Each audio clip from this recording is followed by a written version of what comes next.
Tunamwona mwanamke Hana.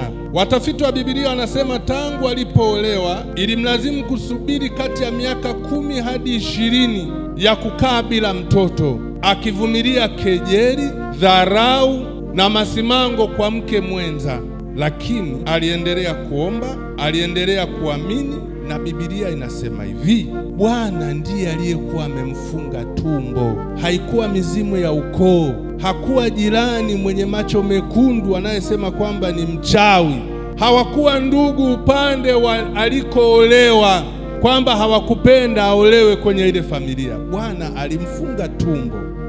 Kuna mambo mengine magumu tunapitia, Bwana anayaruhusu kwa sababu maalum, ili atuinue. Mama huyu baada ya kusubiri miaka 10, kati ya miaka 10 hadi 20, alikuja kumzaa nabii Samueli. Subira yako itakuja kufungulia milango ya baraka kubwa, baraka zitakazokushangaza, baraka zitakazokufanya ukose maneno ya kumwambia Mungu. Endelea kuamini, endelea kuomba, endelea kujitia nguvu katika Bwana. Usitazame kwa macho, usitafsiri kwa akili ya kibinadamu. Akili zetu wakati mwingine haziwezi kufungua mafumbo yaliyokuwa nyuma ya mpango wa Mungu, lakini imani na maombi na subira vitatufikisha mahali pa kukutana na